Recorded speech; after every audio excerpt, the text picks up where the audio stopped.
Everyone, welcome back to your channel MLT education point. आज हम फिर मिले हैं एक नए टॉपिक के साथ। आज हम पढ़ेंगे क्लासिफिकेशन ऑफ प्रोटीन के बारे में। प्रोटीन एक बहुत ही इंपॉर्टेंट टॉपिक है। प्रीवियस क्लास में हमने प्रोटीन के बारे में समझा है कि प्रोटीन क्या होता है, कितना स्ट्रक्चर उसका होता है, और आज की क्लास में हम पढ़ने वाले हैं क्लासिफिकेशन ऑफ प्रोटीन। ये क्लास देखने से पहले प्रोटीन और प्रोटीन का स्ट्रक्चर जरूर देखें, लिंक मैं आपको डिस्क्रिप्शन में दे दूंगी, और चैनल को सब्सक्राइब करना, लाइक शेयर करना बिल्कुल ना भूलें। स्टार्ट करते हैं बिना कोई देरी की आज का topic, classification of protein. Classification of protein Hindi में जैसे हम कहते हैं प्रोटीन का वर्गीकरण। तो प्रोटीन क्या है? एक मोस्ट एबंडेंट ऑर्गेनिक मॉलिक्यूल है जो कि अमीनो एसिड से मिलकर बना हुआ होता है। तो प्रोटीन हमारे लिए इतना इंपॉर्टेंट है, तो क्या प्रोटीन को केवल हम एक स्ट्रक्चर से या किसी भी एक टाइप में डिफाइन कर सकते हैं? नहीं ना। तो प्रोटीन को अलग अलग तरीके से क्लासिफाइड किया गया है। मेनली उसको 4 टाइप से क्लासिफाइड किया गया है। पहला है आपका based on their function. Based on their function, function के आधार पर प्रोटीन को बताया गया कि कुछ प्रोटीन जो होते हैं उनका ये फंक्शंस होता है, कुछ प्रोटीन होते हैं उनका ये फंक्शंस होता है। तो बहुत सारे फंक्शंस प्रोटीन के होते हैं, अभी हम देखेंगे। तो फर्स्ट आपका हो गया। सेकंड आपका आएगा based on their molecular shape and solubility. जिसने प्रीवियस क्लास देखी होगी प्रोटीन की, उसमें मैंने आपको बताया था टर्शियरी स्ट्रक्चर। टर्शियरी स्ट्रक्चर में मैंने बताया कि वहां पर टर्शियरी स्ट्रक्चर में प्रोटीन का शेप डिफाइंड होता है कि वो ग्लोबुलर होगा या फिर फाइब्रस होगा। ओके, तो ये जो मतलब मॉलिक्यूलर शेप है, इसमें हम यही चीज देखेंगे, ग्लोबुलर और फाइब्रस। ओके, और सॉल्युबिलिटी देखेंगे कि वाटर सॉल्युबल है या फिर नहीं है। उसके बाद आएगा आपका थर्ड नंबर पर based on their chemical nature, यानी कि प्रोटीन सिंपल है, कंजुगेटेड है या फिर डेराइव्ड प्रोटीन है। फिर हम देखेंगे फोर्थ नंबर पर बेस्ड ऑन न्यूट्रिशनल इंपॉर्टेंस। तो ये यहाँ पर देखने पर इतना सारा लग रहा है, लेकिन ये इतना सारा है नहीं, बहुत आसानी से आपको समझ में आ जाएगा, बस कॉपी पेन साथ में रखिए। फर्स्ट हम देखते हैं based on their function. Function के आधार पर देखते हैं। तो प्रोटीन के कई सारे फंक्शंस होते हैं, अलग अलग टाइप्स के बहुत सारे प्रोटीन्स होते हैं हमारे बॉडी के अंदर। तो पहला हम देखते हैं स्ट्रक्चरल प्रोटीन। स्ट्रक्चरल प्रोटीन नाम से समझ में आ रहा है, यानी कि स्ट्रक्चर प्रोवाइड करवाता है, यानी कि फ्रेम बनाने के लिए हेल्प करता है। जिसमें से सबसे मोस्ट एबंडेंट प्रोटीन जो होता है ना, उसका नाम होता है कोलेजन। कोलेजन जो होता है वो कहाँ होता है? आपके कनेक्टिव टिश्यू में। कनेक्टिव टिश्यू, कनेक्टिव टिश्यू जब हमने पढ़ा था तो मैंने आपको बताया भी था कोलेजन जो कि एक थ्रेड के जैसा स्ट्रक्चर होता है, जिसे हम फाइब्रस प्रोटीन कहते हैं। तो फाइब्रस प्रोटीन जो है वो कोलेजन है। कोलेजन एक तरह का फाइब्रस प्रोटीन है, यूं कह सकते हैं हम कि कोलेजन क्या है? एक तरह का फाइब्रस प्रोटीन है, थ्रेड लाइक स्ट्रक्चर है जो कि कनेक्टिव टिश्यू में होता है। नेक्स्ट आपका आता है केराटिन। केराटिन जो है वो आपके हेयर्स में होता है, नेल्स में होता है, आपके स्किन में होता है। जो लड़कियां करवाती है ना बालों को स्मूथ करवाने के लिए केराटिन ट्रीटमेंट करवाती है, तो भाई ये वही केराटिन ट्रीटमेंट है। कई सारे ऐड भी आते हैं कि केराटिन ट्रीटमेंट करवा लीजिए, आपके बाल बहुत स्मूथ, बहुत शाइनी हो जाएंगे। चलो बात करते हैं आगे। थर्ड जो है हमारा वो आता है यहाँ पर एक और इलास्टिन। इलास्टिन भी एक तरह का क्या है? स्ट्रक्चरल प्रोटीन है जो कि इलास्टिक टिश्यू में होता है, और जहां पर भी इलास्टिसिटी प्रोवाइड करनी होती है वहां पर आपका इलास्टिन होता है। जैसे कि आपका नोज की जो टिप है ना, यहाँ पर इलास्टिन होता है। जैसे ये कान का पिन्ना है, यहाँ पर आपका इलास्टिन होता है। तो इलास्टिन भी एक तरह का प्रोटीन है। नेक्स्ट आता है ट्रांसपोर्ट प्रोटीन। ट्रांसपोर्ट प्रोटीन में मेनली आपके 2 प्रोटीन होते हैं जो कि ट्रांसपोर्टेशन का काम करते हैं, और भी बहुत सारे हैं पर मेनली यहाँ पर सबसे मोस्ट इंपॉर्टेंट मैं आपको बता रही हूँ, वो है एक तो हीमोग्लोबिन और एक है सीरम एल्बुमिन। हीमोग्लोबिन काम करता है आपके ऑक्सीजन को ट्रांसपोर्ट करना आपके लंग्स से बॉडी के अदर पार्ट तक। तो यहाँ पर हम लिख लेते हैं ऑक्सीजन का ट्रांसपोर्टेशन। एल्बुमिन का भी कई सारा फंक्शन जो होता है, वो आपके सेल मेम्ब्रेन से कुछ भी क्रॉस करवाना होता है तो एल्बुमिन उसमें भी काम करता है। इसके अलावा एक और एग्जांपल यहाँ पर इंपॉर्टेंट वो होता है, वो है ग्लूटाफोर। ग्लूटाफोर जो है वो काम करता है कि जब कार्बोहाइड्रेट का मेटाबॉलिज्म होता है या कार्बोहाइड्रेट का डाइजेशन और एब्जॉर्प्शन होता है, तो एब्जॉर्प्शन के दौरान यहाँ पर ये ग्लूटाफोर जो होता है ना, ग्लूकोज को सेल तक लेकर जाता है। तो यहाँ पर ग्लूकोज को सेल तक लेकर जाता है आपका ग्लूटाफोर। तो एग्जाम में कभी पूछा जाए ना कि ग्लूटाफोर क्या है, तो एक ये ट्रांसपोर्ट प्रोटीन है।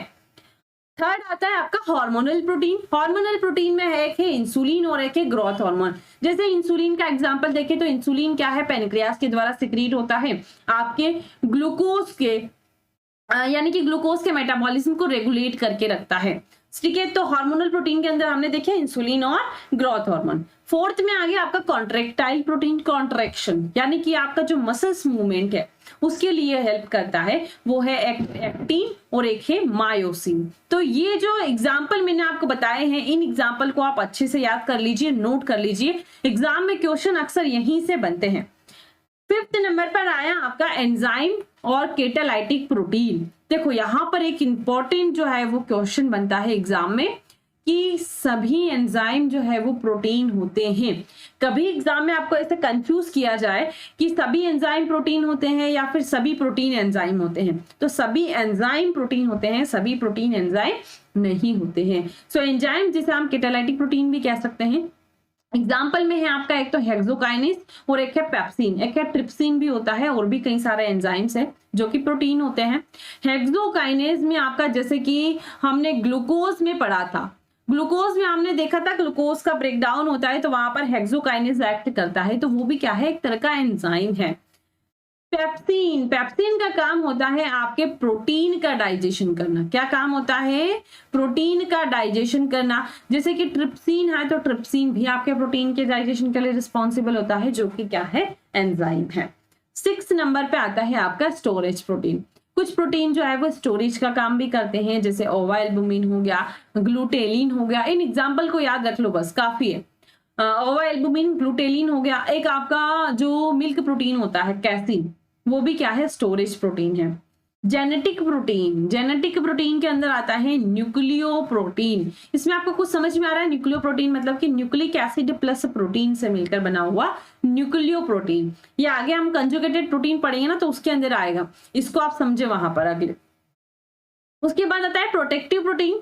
तो प्रोटेक्टिव प्रोटीन में देखो, प्रोटेक्शन प्रोवाइड करना, ऐसे प्रोटीन जो कि आपको प्रोटेक्शन प्रोवाइड करते हैं, जिसमें से सबसे मोस्ट इंपॉर्टेंट है एक तो एंटीबॉडीज, इम्यूनोग्लोबुलिन्स जो कि आपको किसी भी फॉरेन पार्टिकल से बचाती है आपके बॉडी को, ताकि वो आपके अंदर इंटर ना करे, कोई भी बीमारी ना फैलाए, यानी कि ये प्रोटेक्शन का काम कर रहा है। सेकेंड आपका है फिब्रिनोजन। जब भी आपको चोट लग जाती है तो खून बहता है, थोड़ी देर बाद खून बंद हो जाता है, ब्लड बहना बंद हो जाता है, तो वहां पर ये फिब्रिनोजन एक्ट करके फिब्रिन बना देता है, तो वहां पर भी वो खून बहने से बचा रहा है, यानी कि प्रोटेक्शन का काम कर रहा है। इसके अलावा एक प्रोटीन और हमारा बचता है, वो है रिसेप्टर प्रोटीन्स। रिसेप्टर प्रोटीन्स जो है ना, वो सेल के लिए अलग हो सकता है, एंजाइम के लिए अलग हो सकता है, हार्मोन्स के लिए अलग हो सकता है। ओके, तो उनका अलग अलग फंक्शन भी हो सकता है। तो इतना आप याद रख लो बस कि रिसेप्टर प्रोटीन जो है वो भी एक तरह का प्रोटीन है। क्लियर है। अब हम सेकंड क्लासिफिकेशन की ओर चलते हैं, वो है based on shape and solubility. Shape के आधार पर और सॉल्युबिलिटी के आधार पर। पहले हम शेप के आधार पर देख लेते हैं कि देखो इसमें 2 तरीके का होता है, एक होता है ग्लोबुलर प्रोटीन और एक होता है फाइब्रस प्रोटीन। ग्लोबुलर प्रोटीन्स जो होते हैं वो आपको ग्लोब के जैसा या एक ऊन के गोले के जैसा, ऊन के गोले के जैसा दिखाई देगा इस तरीके से।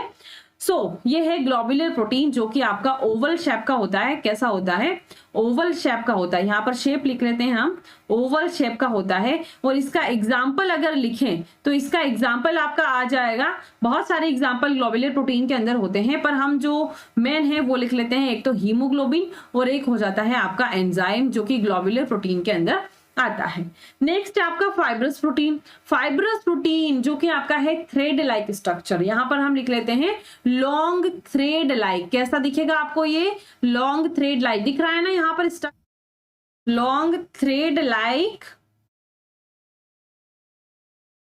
स्ट्रक्चर। ओके, अब यहां पर इसका एग्जाम्पल अगर हम लिखें तो इसका एग्जाम्पल आपका आ जाएगा कौन सा, एग्जाम्पल में हम लिख लेते हैं जैसे यहाँ पर आपका एक तो कोलेजन जो अभी हमने देखा, कोलेजन हो गया, इलास्टिन हो गया, कोलेजन, इलास्टिन और केराटिन अभी हमने देखा है स्ट्रक्चरल प्रोटीन में। तो ये जो स्ट्रक्चरल प्रोटीन होते हैं कोलेजन, इलास्टिन और केराटिन, ये एक तरह के फाइब्रस प्रोटीन होते हैं।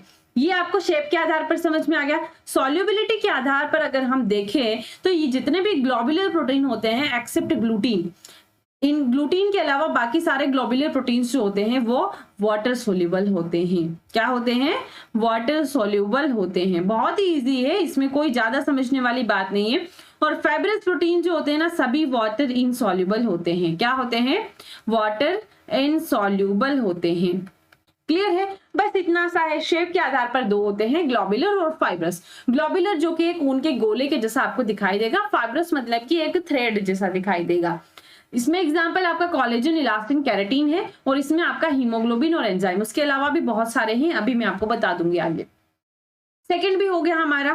थर्ड हमारा आता है बहुत important, based on their chemical nature. यहां से आपका क्वेश्चन बनेगा। तो based on their chemical nature यहाँ पर 3 टाइप में इसको डिवाइड किया गया है, सिंपल प्रोटीन्स, कंजुगेटेड प्रोटीन और डराइव्ड प्रोटीन। सिंपल प्रोटीन मतलब कि नाम से समझ में आ रहा है कि बहुत ही सिंपल। सिंपल मतलब कि केवल अमीनो एसिड के रेसिड्यूज से बने हुए, यानी कि जैसे कि एक अमीनो एसिड जुड़ा, फिर दूसरा जुड़ा, फिर तीसरा जुड़ा, फिर चौथा जुड़ा। तो भाई ये तो हमने वैसे भी समझा है कि अमीनो एसिड से मिलकर प्रोटीन बनते हैं, लेकिन कॉन्जुगेटेड प्रोटीन जो है इसमें एक और एडिशनल ग्रुप जुड़ने के कारण इसको हम कॉन्जुगेटेड प्रोटीन कहते हैं। तो इसीलिए सिंपल इसको हम इसमें कह रहे हैं कि इसमें कोई एडिशनल ग्रुप नहीं है, यहाँ पर ओनली अमीनो एसिड है, अमीनो एसिड जुड़े हैं और आपका सिंपल प्रोटीन बना है।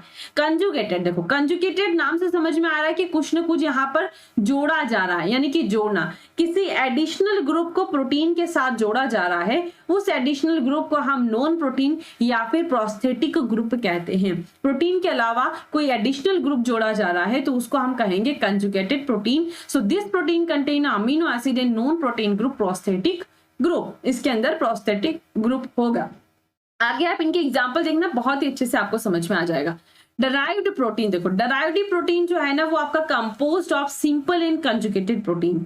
सिंपल और कंजुगेटेड प्रोटीन के डीनेचुरेशन से जो भी बनता है हमारा कंपाउंड, वो हमारा डराइव्ड प्रोटीन कहलाता है।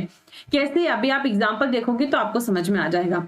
सबसे पहले मैं आपको एक टेबल बताती हूँ, इस टेबल को आप नोट कर लीजिए, यहाँ से आपका क्वेश्चन जो है वो बनेगा और इस टेबल को आप इजिली याद रख सकते हो। इस तरीके से मैंने इसको बनाया है। 3 तरीके के होते हैं, सिंपल, कंजुगेटेड और डराइव्ड। सो सिंपल, कंजुगेटेड और डराइव्ड में ये 3 तरीके हैं आपके। इन सभी के एग्जाम्पल मैंने यहाँ पर लिखे हैं, बस इन एग्जाम्पल को आप याद कर लो। मैं कह रही हूँ यहाँ से आपका एक क्वेश्चन बनेगा। सिंपल में 2 तरीके के होते हैं, ग्लोबुलर और स्क्लेरोप्रोटीन, यानी कि आपका आएगा इसमें फाइब्रस प्रोटीन। फाइब्रस प्रोटीन के मैंने एग्जांपल आपको बता ही दिए हैं, कोलेजन, इलास्टिन और केराटिन। और ग्लोबुलर प्रोटीन के अंदर ये सारे एग्जांपल आपके आएंगे। कंजुगेटेड प्रोटीन के अंदर ये सारे एग्जाम्पल आपके आएंगे। तो इनको मैं अभी बताऊंगी एक एक करके, इनको भी हम डिटेल में पढ़ेंगे सभी को, लेकिन ये एग्जाम्पल आपको याद करने हैं। डेराइव्ड प्रोटीन के अंदर जैसे प्रोटीन का यहाँ पर डीनेचुरेशन हुआ, पेप्टोन्स, पेप्टाइड और अमीनो एसिड बन गया, ठीक है। तो यहाँ पर इस तरीके से आपका डेराइव्ड प्रोटीन बनता है। सबसे पहले हम सिंपल प्रोटीन के बारे में देखते हैं। सिंपल प्रोटीन में आपको देखना है ग्लोबुलर प्रोटीन और फाइब्रस प्रोटीन के बारे में। सिंपल प्रोटीन में आपका जैसे एल्बुमिन आ गया, तो एल्बुमिन में आप सीरम एल्बुमिन लिख सकते हैं, ठीक है। ग्लोबुलिन्स हो गया आपका जैसे इम्यूनोग्लोबुलिन्स, यानी कि यहाँ पर एंटीबॉडी एग्जाम्पल लिख सकते हैं।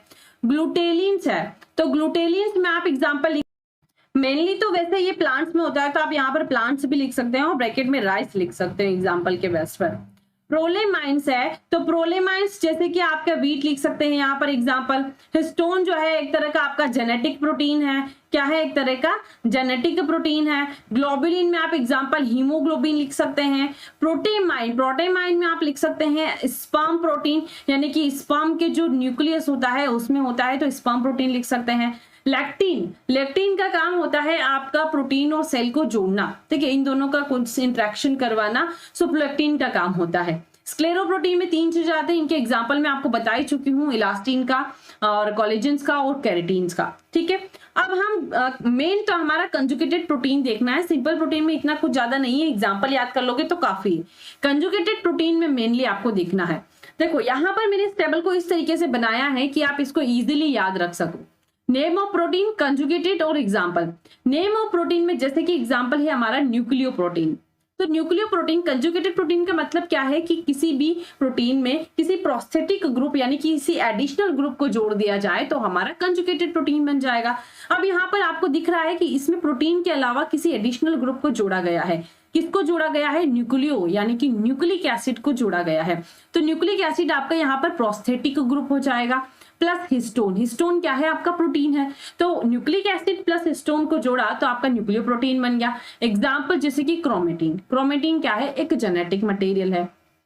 इसी प्रकार आपके सारे बनेंगे। जैसे ग्लाइकोप्रोटीन है, तो ग्लाइकोप्रोटीन मतलब कि ग्लाइको मतलब कि कार्बोहाइड्रेट, इसमें क्या ऐड है आपका? कार्बोहाइड्रेट, ये यहाँ पर लिखा है वैसे मैंने, कार्बोहाइड्रेट प्लस प्रोटीन जो है वो जुड़ा, यहाँ पर कार्बोहाइड्रेट आपका प्रोस्थेटिक ग्रुप हो जाएगा।